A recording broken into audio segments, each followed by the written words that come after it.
हडपसर विधानसभा मतदारसंघातील वस्तुस्थिती काय, मतदार काय म्हणतात, काय आहेत महत्त्वाचे मुद्दे, इच्छुक लागले निवडणुकीच्या तयारीला।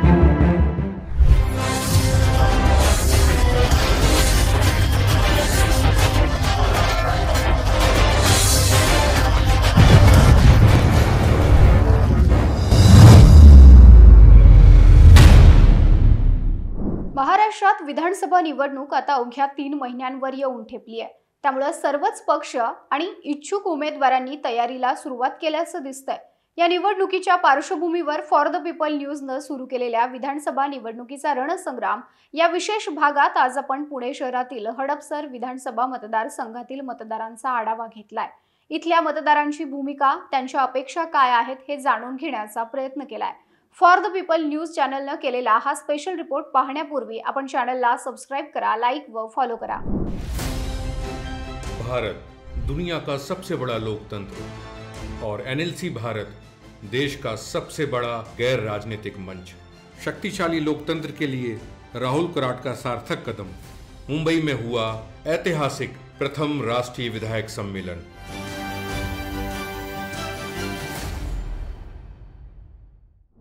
पुण्यातला हडपसर विधानसभा मतदारसंघ हा आता कॉस्मोपॉलिटियन मतदारसंघ झालाय।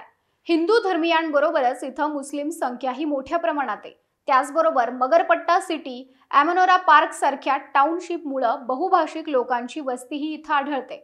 मराठा व माळी या 2 प्रमुख जातींचा समूह देखील या मतदारसंघात मोठ्या संख्येने आहे। शिवाय महापालिकेत नव्याने सामील झालेल्या 23 गावांचा भागही या मतदारसंघात येतो। इथं वर्तमान स्थितीत राष्ट्रवादी काँग्रेसचे चेतन तुपे हे आमदार आहेत। राष्ट्रवादीतील फुटीनंतर ते अजित पवार यांच्या सोबत गेले। त्यामुळे महायुतीमध्ये अजित पवारांच्या राष्ट्रवादी काँग्रेसचे विद्यमान आमदार चेतन तुपे यांनाच उमेदवारी मिळणार हे फिक्स झालंय। इथं भाजपाचे माजी आमदार योगेश टिळेकर होते। त्यामुळे उमेदवारीवरून वाद टाळण्यासाठी भाजपाने टिळेकर यांना विधान परिषदेवर नुकतंच घेतलंय। परिणामी महायुतीमध्ये होणारी संभाव्य बंडखोरी टळली असंच म्हणावं लागेल। विरोधी महाविकास आघाडीतून राष्ट्रवादी काँग्रेस शरदचंद्र पवार पक्षाला हडपसरची जागा जाण्याची शक्यता आहे। परंतु उद्धव ठाकरेंची शिवसेना देखील या जागेसाठी आग्रही राहील असं दिसतं।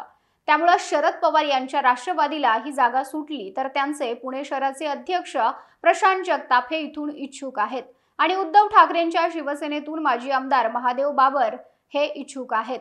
शिवाय वसंत मोरे यांनी नुकताच उद्धव ठाकरे यांच्या शिवसेनेत प्रवेश केलाय। ते देखील हडपसरमधून निवडणूक लढवण्यास इच्छुक आहेत। त्याचबरोबर महाराष्ट्र नवनिर्माण सेनेचे साईनाथ बाबर आणि एकनाथ शिंदेंच्या शिवसेनेतून प्रमोद उर्फ नाना भानगिरे हे देखील इच्छुक आहेत। इच्छुकांची यादी येणाऱ्या काळात आणखी वाढू शकते। आता 5 वर्षांनी पुन्हा एकदा आमदार निवडण्याची संधी इथल्या मतदारांना मिळणार आहे। इथल्या मतदारांना या निवडणुकीच्या निमित्तानं काय वाटतंय, त्यांचे प्रश्न सुटले का, दिलेली आश्वासनं पूर्ण झाली का, कोणते प्रश्न त्यांना भेडसावतात याविषयी इथल्या नागरिकांकडून जाणून घेतलं तेव्हा ते काय म्हणाले बघा। गेली 21 वर्षे मी राहतोय। आमच्या भागामध्ये पाण्याचा प्रश्न खूप मोठा आहे। थोड्याफार प्रमाणात सोडवलं पण पिण्याचं पाणी हे अजूनपर्यंत मिळत नाही आहे। आता 6 महिने झालं ते 1.5-2 तास पाणी येतं आणि ते बिल्डिंगच्या खालून पाणी वरती न्यावं लागतं। अशी मोठी समस्या आहे, पण ती काय अशी पाहिजे त्या पद्धतीने ती काय सोडवली गेलेली नाही। रस्त्याचा प्रश्न आहे। हा रस्ता अरुंद रस्ता आहे, तो जरा वाढवला पाहिजे, कारण दररोज 2-3 वेळा 4 वेळा ट्रॅफिक जाम होतं। आसपास बऱ्याच शाळा आहेत, त्या शाळेच्या स्कूल बस, रिक्षा, त्याच्यामुळे ते ट्रॅफिक जाम होतात आणि बाकीची वाहतूक। इथं सिग्नल बसवलेत पण ते चालू झाले पाहिजेत। काय अडचणी आहेत मला माहीत नाही, पण ते सिग्नल बसवलेत त्या चालू नाही झालेल्या। नेमके प्रश्न आमचा ड्रेनेज तुंबणे पाहिले। माझ्या घरापर्यंत घरात पाणी शिरतं सगळं आणि सारखं मला यांना फोन करावा लागतो। ते येतात नाही असं नाही, काढतात ना परत ते तुंबतंच। पाणी व्यवस्थित नाही आहे आणि मग रस्ता ठीक नाही, तिथे येताना पडतं आम्ही।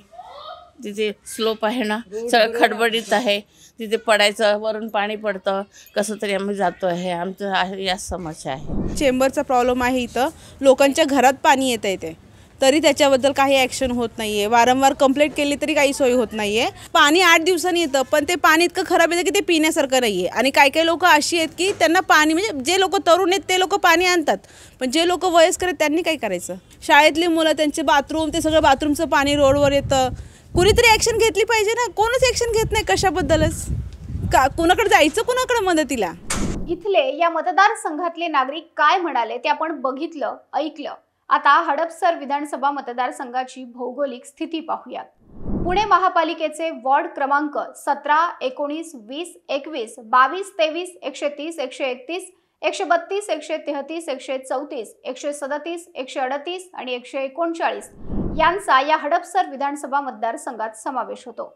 या विधानसभा मतदारसंघाचा इतिहास पाहायचा झाला तर 2008 साली हडपसर विधानसभा मतदारसंघ अस्तित्वात आला. त्यानंतरची पहिली निवडणूक 2009 साली झाली आणि या पहिल्याच निवडणुकीत या मतदारसंघातून शिवसेनेच्या महादेव बाबर यांनी विजय मिळवत हडपसरचे पहिले आमदार होण्याचा मान मिळवला. त्यानंतर झालेल्या 2014च्या विधानसभा निवडणुकीत हडपसर विधानसभा मतदारसंघातून भाजपचे योगेश टिळेकर विजयी झाले आणि 2019च्या विधानसभा निवडणुकीत राष्ट्रवादी काँग्रेस पक्षाचे चेतन तुपे आमदार झाले. हे विद्यमान आमदार चेतन तुपे सध्या अजित पवार यांच्यासोबत महायुतीमध्ये आहेत. महायुतीनं संघर्ष टाळण्यासाठी माजी आमदार योगेश टिळेकर यांना विधान परिषदेवर आमदार म्हणून घेतलं. परंतु आता महाविकास आघाडीतील शरद पवारांची राष्ट्रवादी, उद्धव ठाकरेंची शिवसेना या दोघांमध्ये कशी हात मिळवणी होते हे पाहणं उत्सुकतेचं राहणार आहे. हडपसर विधानसभा मतदारसंघ अस्तित्वात आल्यापासून गेल्या 15 वर्षात इथल्या जनतेनं 3 वेगवेगळ्या पक्षांवर विश्वास दाखवला. सुरुवातीला शिवसेना, मग भाजप आणि गेल्या निवडणुकीत राष्ट्रवादी काँग्रेसचा आमदार या ठिकाणाहून निवडून आला. मात्र या ठिकाणी असणारे रस्ते, पाणी, वाहतूक, झोपडपट्टी पुनर्वसन यांसारखे अनेक प्रश्न जसे होते तसेच आहेत. किंबहुना आजची परिस्थिती बघायची झाल्यास ते प्रश्न अधिक गुंतागुंतीचे झालेत. त्यामुळे हे प्रश्न नक्की कोण सोडवणार असे सवाल आता हडपसरची जनता विचारू लागली आणि त्यामुळेच आगामी विधानसभा निवडणुकीत इथली जनता कुणावर विश्वास दाखवणार हे पाहणं महत्त्वाचं ठरणार आहे. कॅमेरामन रोहित वनकट्टेसह मी Pranav Dhamale, for the people news, Pune.